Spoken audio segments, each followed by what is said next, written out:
अब आज इस लेक्चर में हम स्पेसिफिकली कोई टेंस तो शायद डिस्कस नहीं करेंगे, लेकिन राइटिंग की कुछ वैरायटीज हैं, कुछ स्ट्रक्चर्स हैं जिनको आज हम सीखेंगे। देखें, टेंस तो होता है कि आपने किसी ज़माने में ये 9 लोगों ने किसी वर्ब को किया या कर रहे हैं या करेंगे या करते हैं, अभी और टेंसेस भी पढ़ेंगे। लेकिन अगर किसी टेंस में, किसी ज़माने में, किसी वक्त में अगर कोई काम हमें, लेट्स सपोज कि ये 9 लोग किसी चीज़ की पोजेशन या मलकियत शो करना चाहें तो वो कैसे करेंगे? वो टेंस के ज़रिए नहीं बल्कि कुछ डिफरेंट फार्मूलाज हैं जिनके ज़रिए ऐसा करवाया जाएगा। या ये 9 लोग अपनी कोई मजबूरी बताते हैं तो वो किसी टेंस में नहीं बल्कि किसी राइटिंग स्टाइल के साथ उसको अप्रोच किया जाएगा। जैसे फर्स्ट एग्जाम्पल है कि आप देख रहे हैं कि हैज, हैव प्लस नाउन, यानी हैज के बाद कोई नाउन आ जाए या हैव के बाद कोई नाउन आ जाए तो क्या होगा? हैज या हैव के बाद अगर कोई नाउन आ जाए तो वो नाउन इन 9 लोगों की मलकियत बन जाएगा, पोजेशन बन जाएगा। आपने देखा हमने कुछ टेंसेस किए, उसमें किसी चीज की मलकियत बताने के लिए कोई फार्मूला हमारे पास नहीं था।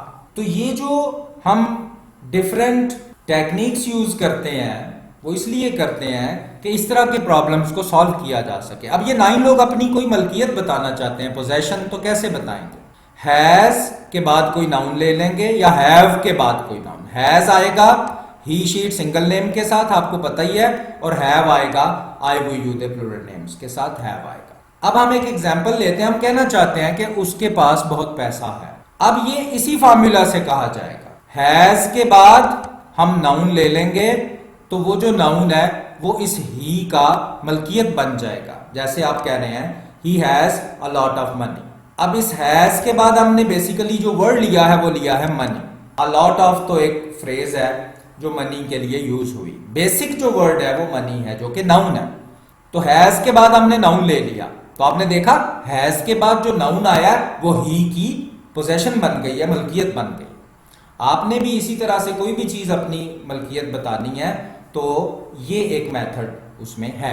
He has a lot of money, उसके पास बहुत पैसा है, ये देखें पोजेशन बन गई है। अब अगर आपने इस पोजेशन का नेगेटिव करना है तो वो डू नॉट या डज नॉट से होगा। आप प्रेजेंट इंडेफिनिट में ये पढ़ भी चुके, तो आप कह सकते हैं कि जो पोजेशन हम यूज कर रहे हैं इसका नेगेटिव प्रेजेंट इंडेफिनिट से बन रहा है। He does not have a lot of money. आपने देखा जब डज नॉट आया तो ये जो हैज है ये हैव बन गया। डज नॉट के बाद आप हैज नहीं लेंगे। He does not have a lot of money. अब उसकी मलकियत का इनकार किया जा रहा है कि उसके पास बहुत पैसा नहीं है। और क्वेश्चन आप समझते हैं जैसे प्रेजेंट डेफिनेट में आप करते थे, डज को स्टार्ट में ले लें। Does he have a lot of money, इसको आप स्पीकिंग भी बहुत करें इन सेंटेंसेस की और राइटिंग भी करें और इस जैसे ही अपनी राइटिंग भी बनाएं। अगर आपने इसका नेगेटिव बनाना है वो भी बना सकते हैं। Does he not have a lot of money, और फिर does not he have a lot of money. ये नेगेटिव आप खुद बनाएंगे, हमने बोल दिया, आप यहीं से कॉपी करके, बल्कि अभी तक आपको इतना एक्सपर्ट हो जाना चाहिए कि आप अब खुद इसका नेगेटिव बनाएं। वैसे भी हमने बोल दिया। अब इस क्वेश्चन, ये जो क्वेश्चन बना है कि क्या उसके पास बहुत पैसा है, अब इसके अंदर क्वेश्चन वर्ड लेके आएंगे। मेथड आपको पता है कि डज से पहले हम हाउ ले लेंगे या जो भी क्वेश्चन वर्ड सूट कर रहा है इस सिचुएशन में। How does he have a lot of money, उसके पास इतना पैसा कैसे है? जैसे आप कहते हैं इतना पैसा कैसे आ गया उसके पास, ये उस तरह का एक स्ट्रक्चर है। How does he have a lot of money, इसका भी आप नेगेटिव बना सकते। How does he not have a lot of money, और सेकंड नेगेटिव स्पोकन वाले स्टाइल में बनेगा how doesn't he have a lot of money, उसके पास इतना पैसा कैसे नहीं है। अगर बनाना चाहें तो वो आप खुद भी अब इतने एक्सपर्ट हो चुके हैं। अब ही की बजाय हम आई वो यू दे प्लूरल नेम्स में से एक ले लेते हैं, यू ले लेते हैं, जहां पे हैव आएगा। यू हैव अ कार, ये देखें पोजेशन बन गई है। हैव के बाद हमने क्या यूज किया? नाउन यूज किया, तो ये नाउन क्या बन गया? यू का पोजेशन बन गया, यू की मलकियत बन गया। तुम्हारे पास एक कार है, you do not have a car, तुम्हारे पास एक गाड़ी नहीं है। डू नॉट को अलग अलग भी लिख सकते, डोंट इकट्ठा भी लिख सकते हैं। You don't have a car. Do you have a car, क्या तुम्हारे पास एक गाड़ी है? आप पूछ सकते हैं do you have a book, do you have a car, do you have some time, do you have some information. ये कितना अच्छा आप देखें कि एक्सप्रेशन बना है। क्या आपके पास गाड़ी है और नेगेटिव बना लें do you not have a car, और स्पोकन वाला बना लें do not you have a car या don't you have a car. इसमें क्वेश्चन वर्ड भी ऐड कर सकते हैं, लेकिन अगर सूट करे तो। आपने देखा कि ही हैज और उसके बाद नाउन लिया तो वो नाउन जो मनी है वो ही की मलकियत बन गया। नेगेटिव में ही डज नॉट के बाद हैज नहीं लेना, हैव लेना। इसी तरह क्वेश्चन वर्ड्स में भी ऐसे ही करना है। और यू जो हमने लिया उसमें हैव आएगा और नेगेटिव में तो खैर आएगा ही हैव।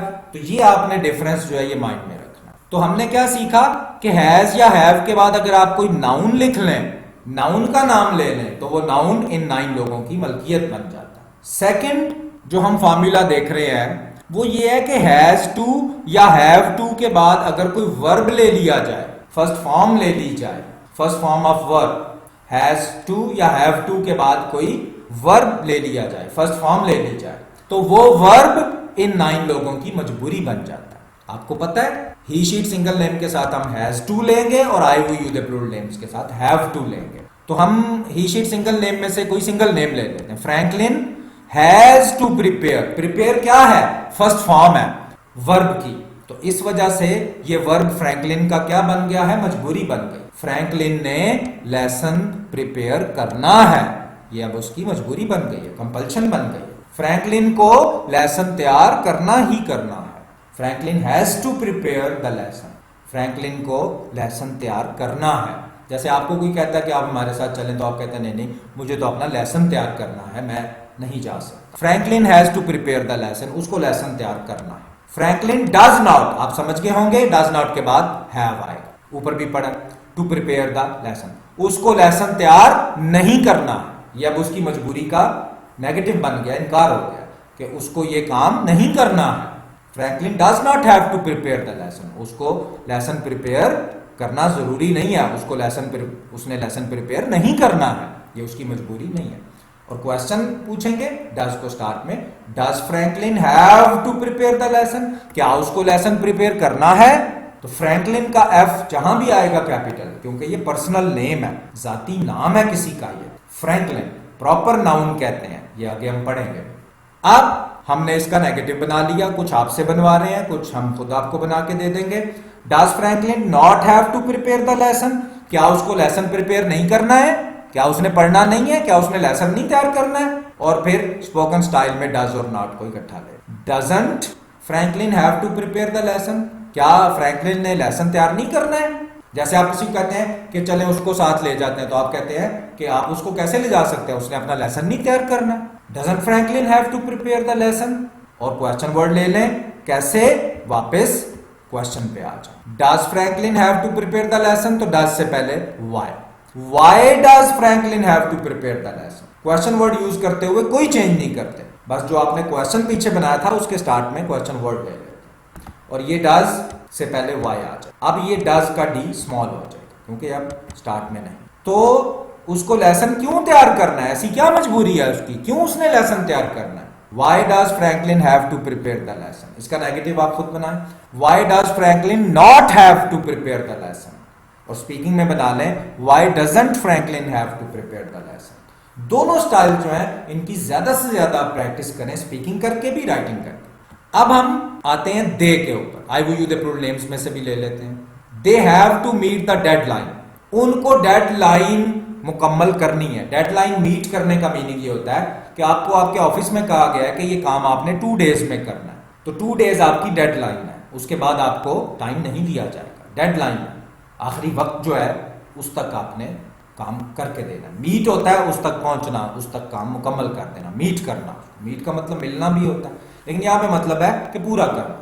तो उनको डेडलाइन मीट करनी है हर सूरत, जिसको कहते हैं ना दिए गए टाइम से पहले पहले काम करके देना है, डेडलाइन मीट करनी है उन्हें। They do not have to meet the deadline, उन्हें डेडलाइन मीट नहीं करनी है, कोई जरूरी नहीं है, कोई मजबूरी नहीं।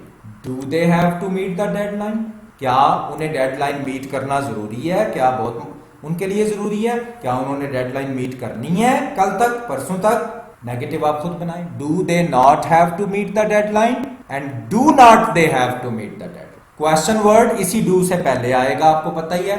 वाई डू, लेकिन फिर ये डू का डी जो है स्मॉल हो जाए। Why do they have to meet the deadline, उन्हें डेडलाइन का काम क्यों मुकम्मल करके देना है, क्यों उनका काम मुकम्मल करना जरूरी है, डेडलाइन पर डेडलाइन मीट करना क्यों उनके लिए जरूरी है। नेगेटिव है why do they not have to meet the deadline, और स्पोकन वाला नेगेटिव है why do not they have to meet the deadline या वाई डोंट दे, जैसे भी आप बोलना चाहें।